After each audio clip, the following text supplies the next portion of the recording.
Okay, everyone, welcome back to Time Flies By, and here we are with another unboxing, and let's get through it right away. I ordered this last week, and it got here pretty quickly.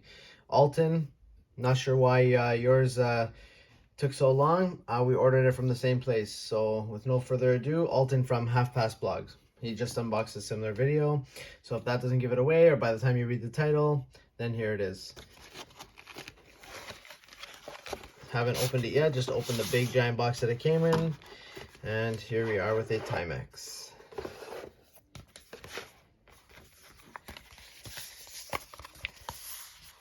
Nice kind of packaging here. It's like kind of soft a bit, full leather. And there it is, the Timex Q Chrono. Definitely not a diver, and I really, guys, if you watch Alton's video on Half Past Blog, he mentioned it. I think he hit it right on the head when he said someone at Timex really screwed up, because I think they put diver, and there's no way that it's a diver. I think they were supposed to put driver, so he mentions that. They didn't have the stainless steel version. I guess they were already all sold out, but I did want the actual Panda version, not the reverse Panda. So I believe this is all black chrono, but for it to be a reverse Panda, the chronos would have to be white. The subdials would have to be white. And then in this version with this off-white cream dial, which is actually really nice so far, would be the Panda style. So yeah, I really like that cream looking dial. I like the Q right away. It's the first thing you see for me anyway. Obviously I've watched already a couple of videos on this, but I really like it. So let's take off the plastic. The leather, we'll get into the leather strap a little bit later. But yeah, really wanted the bracelet one, but did want for sure I did want the revert, or the actual Panda dial, not the reverse. Or I could be wrong. Maybe this is the reverse Panda. I don't know anymore. I've just been really getting into chronos lately. Never really had a use for them, or kind of didn't like the look or the bulkiness, but kind of been using them at work a lot. And yeah, this one here is probably gonna make it a couple of rounds at work as well. Okay, this looks like it's right here. Looks like it's a bit tricky, so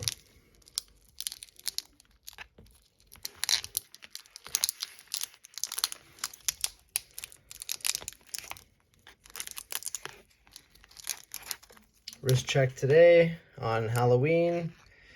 I got my forged carbon Timekeepers Edition black tip from Zelos on an orange full leather strap from Cheapest NATO Straps, and it's actually held up pretty good. So that's what I'm wearing right now. Put a sticker on the back. Nice sticker, thick plastic on the front. And I like it. I really like it. That nice warm tone from the acrylic. Just all the facets, all the layers. Yeah, it looks cool. I like the Q on the crown. Let's go ahead and pull this guy out.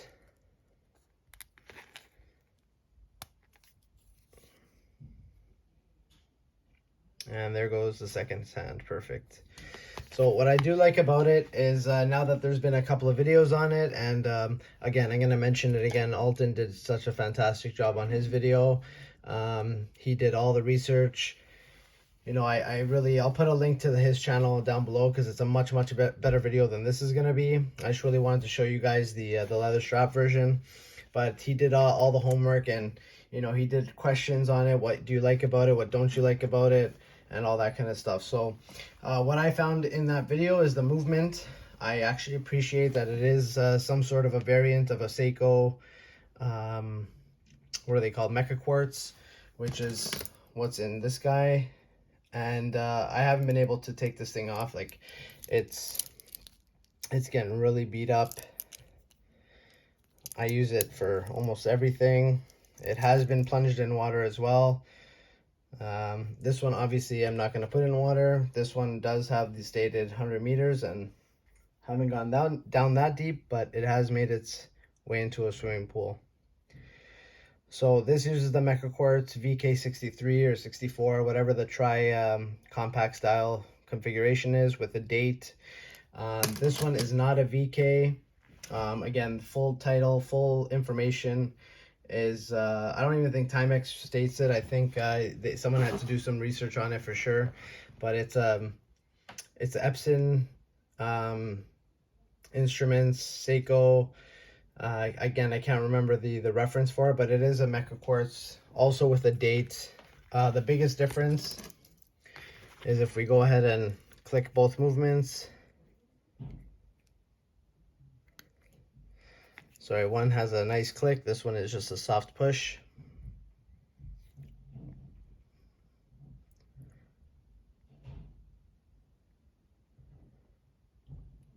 So it does the 4-second sweep as well, which is the feature of the Mecha Quartz. And there's your second subdial. One is at the 6 o'clock here, the other one is at the 9 o'clock. Again, you know, a lot of people find it useless to have the 24-hour dial on the right, but it's just there to balance out the dial. I don't mind it. Okay, so we'll let that go around, and so we'll stop that. Okay, so that's stopped. We'll go ahead and stop this one. Okay, and now the feature that I like on the VK63s is this nice snap back to the reset position. And I noticed in the videos, the other ones that I watched, this one doesn't do that. Maybe it's the introductory version of the movement, maybe not. But here we go. And it just kind of does like a wind all the way back. So I don't mind it. It's fine. It is what it is. This one's a little bit smaller. This one's definitely more of like a dressier kind of chrono. The dial, the color, it's like a nice kind of cream champagne color. It's really, really nice, especially under that mineral crystal. I'm going to dissect it a little bit more as well. This is just a kind of first impressions unboxing, but you can still really see that nice crystalline effect. Some distortion there. I'm gonna just put it on really quick. Take this tag off.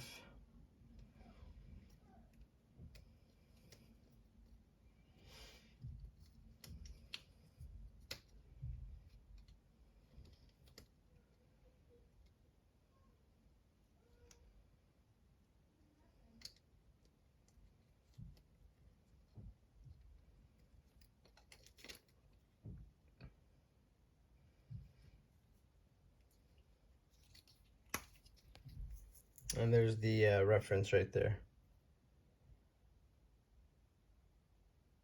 Okay, so I got this for a pretty good discount. Obviously, I saw online that the Hudson's Bay was having their Bay Day sale. And so I think it was like 15 or 20% off. Again, they didn't have the bracelet version, but I think I was leaning towards this version as well. They have a black strap one too, but that has the black dial. And like I said, I think with the brown, and this leather is nice. It's going to make some marks in patina. It seems like it's kind of some sort of genuine leather. There's a reference for where it's coming from, Minnesota, USA. So that's pretty cool. You know, but not as luxurious as, say, something from other companies that I've checked out lately. I'll go ahead and put this on, but it does seem like it will break in eventually. I've had some other Timex straps too that have just absolutely been horrendous. So this one here is actually, compared to some of the other ones I've had, is actually pretty good. So there it is on my 6 3/4 inch wrist. And like I said, it will break in, it will hug the wrist a little bit better. Right now it seems like it's floating like a saucer, but it will break in a little bit more. And so far so good. I like it. I like the vintage aesthetics. the Timex Q case. I never had any of the other Timexes, so yeah. Sorry for this if it went a bit long, but yeah, I'll see you guys in the next one, and comment down below if you like this version. I don't think there's been a video on YouTube yet. Anyway, because I tried to look for one as I clicked the buy button. I was like, I'm gonna go start researching and looking at who else has this version. So let me know what you think. All right, until the next one. See you guys. Thanks.